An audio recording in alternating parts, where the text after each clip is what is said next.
बिस्मिल्लाहिर्रहमानिर्रहीम अस्सलाम वालेकुम। आज की इस वीडियो में हम प्रिसिपिटेशन टाइट्रेशंस के बारे में पढ़ने वाले हैं। प्रिसिपिटेशन टाइट्रेशन के जो डिफरेंट कंटेंट हैं उनमें आ जाते हैं। प्रिसिपिटेशन टाइट्रेशन की डेफिनेशन पढ़ेंगे, principle of precipitation titration curve, precipitation titration की टाइप्स जिनमें मोहर्स मेथड, वुलहर्ड मेथड और फजन मेथड आ जाते हैं।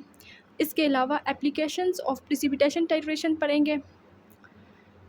तो तकरीबन इस वीडियो में प्रिसिपिटेशन टाइट्रेशन के सारे एस्पेक्ट कवर हो रहे हैं, तो इसलिए इस वीडियो को एंड तक लाजमी देखना ताकि प्रिसिपिटेशन टाइट्रेशन फुल आप लोगों को समझ आ जाए। तो प्रिसिपिटेशन टाइट्रेशन को पढ़ने से पहले ये समझना ज़रूरी है कि प्रिसिपिटेट क्या होते हैं और प्रिसिपिटेट कैसे बनते हैं। Precipitate is a solid formed in the chemical reaction when a species come to insoluble form from soluble form। जब कोई भी species insoluble form से soluble form में जाती है chemical reaction के दौरान, तो precipitate बन जाते हैं और ये reactants से different होते हैं और ये उस वक्त बनते हैं जब आयोनिक कंपाउंड्स के सॉल्यूशंस को मिक्स किया जाता है। फॉर एग्जांपल इस डायग्राम में बताया गया है कॉपर सल्फेट का सॉल्यूशन है। कॉपर सल्फेट वाटर में सॉल्यूबल है, ब्लू कलर का सॉल्यूशन है। इसके अलावा सोडियम हाइड्रोक्साइड का सॉल्यूशन है, सोडियम हाइड्रोक्साइड वाटर में सॉल्यूबल है। जब इन दोनों सॉल्यूशंस को मिक्स करते हैं तो इस सॉल्यूशन का कॉपर और इस सॉल्यूशन का हाइड्रोक्साइड आपस में मिलकर कॉपर हाइड्रोक्साइड बनाते हैं जो कि इनसॉल्यूबल है और ये पीपीटी की फॉर्म में टेस्ट ट्यूब में बॉटम में बैठ जाएगा क्योंकि कॉपर हाइड्रोक्साइड का सॉल्युबिलिटी प्रोडक्ट बहुत ही कम होता है। तो यहाँ पे आइंस सॉल्युबल फॉर्म से इनसॉल्युबल फॉर्म में चले गए हैं, जैसे कि यहाँ पे बताया गया है when a species come to insoluble form from soluble form. ये वाली लाइन इसमें बहुत इम्पोर्टेंट है। जैसे अगर आप लोगों के जहन में आ रहा हो कि रेत को अगर पानी में डाल दिया जाए तो वो भी इनसॉल्युबल होगी, तो वो क्या प्रिसिपिटेट है या नहीं? तो नहीं, वो प्रिसिपिटेट नहीं होगी क्योंकि प्रिसिपिटेट वो वाली स्पीशी होती है जो सॉल्युबल फॉर्म से इनसॉल्युबल में जाती है, जबकि सैंड या रेत तो पहले से ही वाटर में इनसॉल्युबल है। तो आई थिंक यहाँ से प्रिसिपिटेट या प्रिसिपिटेशन का मतलब समझ आ गया होगा। Next, definition of precipitation titration. जैसा कि नाम से ज़ाहिर है प्रिसिपिटेशन टाइट्रेशन में प्रिसिपिटेट बनते हैं और प्रिसिपिटेशन टाइट्रेशन एक वॉल्यूमेट्रिक मेथड ऑफ एनालिसिस है। वॉल्यूमेट्रिक मेथड में होता यूँ है कि एनालाइट की अननोन कंसंट्रेशन को फाइंड आउट करने के लिए उसे किसी नॉन कंसंट्रेशन के या स्टैंडर्ड सॉल्यूशन के साथ टाइट्रेट किया जाता है और फिर स्टैंडर्ड सॉल्यूशन का जितना वॉल्यूम यूज़ होगा टाइट्रेशन में इक्विवेलेंस पॉइंट तक, उस वॉल्यूम से फिर एनालाइट की कंसंट्रेशन को फाइंड आउट किया जाता है। प्रिसिपिटेशन टाइट्रेशन जिसमें सिल्वर नाइट्रेट को as a precipitating agent use किया जाता है उसे अर्जेंटोमेट्रिक टाइट्रेशन कहा जाता है। प्रिसिपिटेशन टाइट्रेशन में टाइट्रेंट सॉल्यूट के साथ रिएक्ट करके इनसॉल्युबल सब्सटेंस यानी पीपीटी बनाता है और ये पीपीटी उस वक्त तक बनते रहते हैं जब तक कि सारा सॉल्यूट कंज्यूम ना हो जाए। और प्रिसिपिटेशन टाइट्रेशन को मोस्टली हैलोजेंस की या फिर मेटल आइंस की कंसंट्रेशन को डिटरमाइन करने के लिए यूज़ किया जाता है। Basic principle of precipitation titration. Precipitation titration में एनालाइट को कॉनिकल फ्लास्क में लिया जाता है और साथ में इंडिकेटर को भी लिया जाता है, जबकि स्टैंडर्ड सॉल्यूशन को ब्यूरेट में लिया जाता है। स्टैंडर्ड सॉल्यूशन को एनालाइट में रन किया जाता है और उस वक्त तक रन किया जाता है जब तक इक्विवेलेंस पॉइंट ना आ जाए। इक्विवेलेंस पॉइंट के बाद एनालाइट इंडिकेटर के साथ रिएक्ट कर जाता है, जिसकी वजह से सॉल्यूशन का कलर चेंज हो जाता है और उससे हमें पता चल जाता है कि ये एंड पॉइंट है।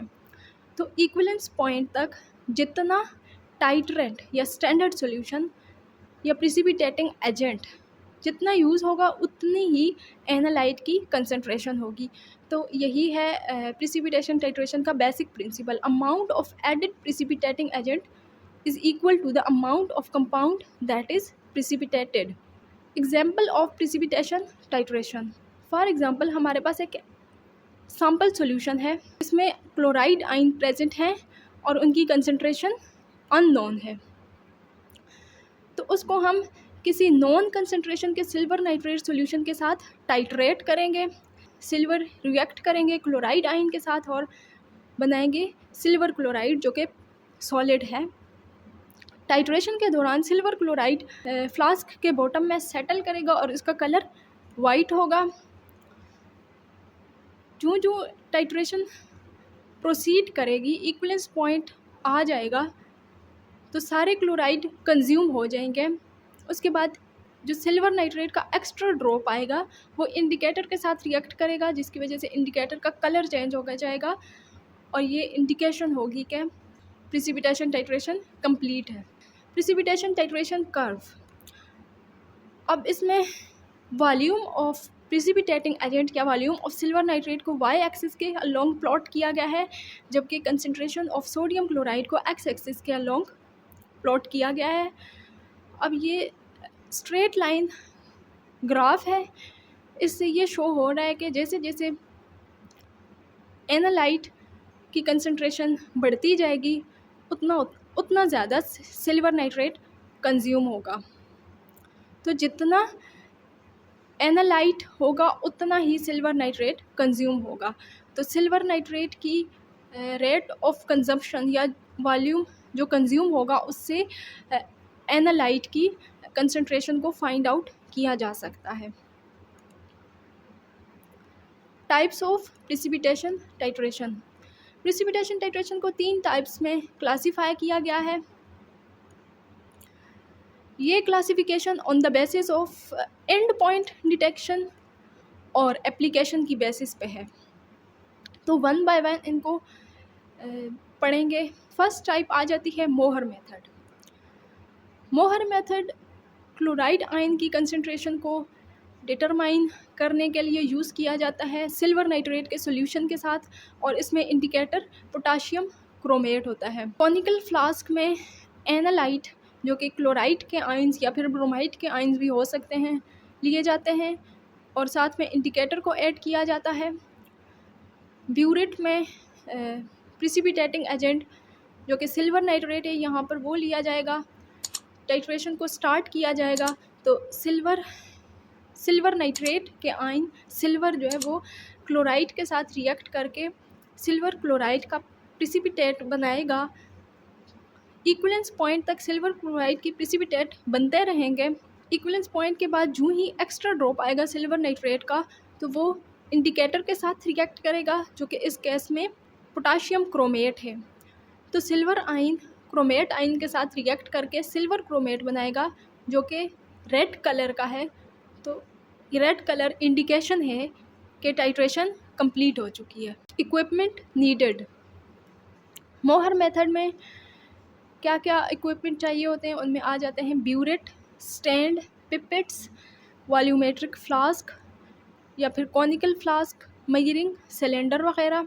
जबकि जो सोल्यूशन ज़रूरत होते हैं उनमें standard solution of silver nitrate जो कि प्रिसिपिटेटिंग एजेंट है, इसके अलावा पोटाशियम क्रोमेट इंडिकेटर सोल्यूशन चाहिए होता है और इसके अलावा एनालाइट चाहिए होता है जिसकी अननोन कंसंट्रेशन फाइंड आउट करनी होती है।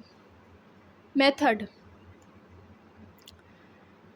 एनालाइट की नॉन वॉल्यूम लिया जाता है और उसमें 1 ml of potassium chromate indicator add किया जाता है और इस सैम्पल सॉल्यूशन को 0.05 मोल पर लीटर सिल्वर नाइट्रेट जो कि स्टैंडर्ड सॉल्यूशन के तौर पे एक्ट करेगा उसके साथ टाइट्रेट किया जाता है। जो ही टाइट्रेशन स्टार्ट की जाती है तो सिल्वर क्लोराइड के वाइट पीपीटी बनना स्टार्ट हो जाते हैं, सिल्वर क्लोराइड के वाइट पीपीटी बनना स्टार्ट हो जाते हैं। इक्विवेलेंस पॉइंट के बाद जब एक्स्ट्रा ड्रॉप आता है सिल्वर नाइट्रेट का तो वो क्रोमेट इंडिकेटर के साथ रिएक्ट करके पहले जो सोल्यूशन का लेमन येलो कलर है वो आहिस्ता आहिस्ता क्लाउडी सोल्यूशन में चेंज होता रहेगा और जो ही सिल्वर क्रोमेट एंड पॉइंट पे बनेंगे तो सोल्यूशन रेड ब्राउन कलर का हो जाएगा। तो red brown colour Mohr's method का एंड पॉइंट होगा। ऑब्जर्वेशंस एंड कैलकुलेशंस, ये एक हाइपोथेटिकल कैलकुलेशंस ली गई हैं सिल्वर नाइट्रेट का जो कि स्टैंडर्ड सॉल्यूशन हमने यूज़ किया है उसकी मोलैरिटी 0.05 मोलर है। सिल्वर नाइट्रेट का जो वॉल्यूम यूज़ हुआ है वो 10 मिलीलीटर होगा अगर हो, और जो सोडियम क्लोराइड का वॉल्यूम इनिशियली लिया गया था वो 5 मिलीलीटर अगर लें तो सिल्वर क्लोराइड की जो मोलैरिटी है उसको अभी हमने फाइंड करना है। तो उसके लिए मोलैरिटी फार्मूला यूज़ करेंगे M1V1 equal to M2V2। M1V1 silver nitrate के लिए जबकि M2V2 सोडियम क्लोराइड के लिए लिया गया है। तो यहाँ पर सोडियम क्लोराइड की मोलैरिटी को हम इस तरह से फाइंड कर लेंगे। अगर इन सारी टर्म्स की वैल्यूज़ यहाँ पर पुट करें तो सिल्वर क्लोराइड की मोलैरिटी यहाँ पर निकल के आती है 0.10 मोलर। तो अमाउंट ऑफ क्लोराइड आइन हमने निकालना है। अमाउंट ऑफ क्लोराइड आइन के लिए फार्मूला होता है मोलैरिटी इंटू मोलर मेस। तो मोलैरिटी और मोलर मेस, जो सोडियम क्लोराइड का मोलर मेस है 35.45, इनको जब सॉल्व करेंगे तो अमाउंट ऑफ क्लोराइड आइन जो इन पे निकल के आती है वो 3.55 ग्राम पर लीटर है। मोहर मेथड में कुछ एडिशनल नोट्स। सबसे पहली बात, जो सिल्वर क्लोराइड के पीपीटी बनेंगे मोहर मेथड में तो उनसे हम लोग सिल्वर मेटल को रिकवर कर सकते हैं। रिकवरी के लिए उसमें ऐड करना है सिल्वर क्लोराइड को ड्राई करना है और इसमें 70% एनहाइड्रस सोडियम कार्बोनेट को ऐड करना है, 10% कार्बन, और फिर उसको क्ले बॉन्डेड क्रूसिबल पे मेल्ट करना है जिससे प्योर सिल्वर हमें हासिल हो जाएगा।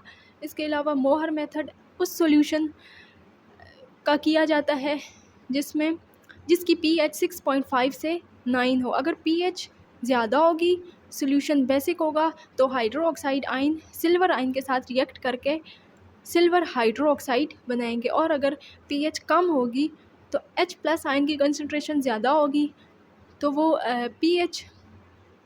वो क्रोमेट आयन्स के साथ रिएक्ट करके हाइड्रोजन क्रोमेट बनाएंगे जो कि इन पॉइंट को इफ़ेक्ट करेगा।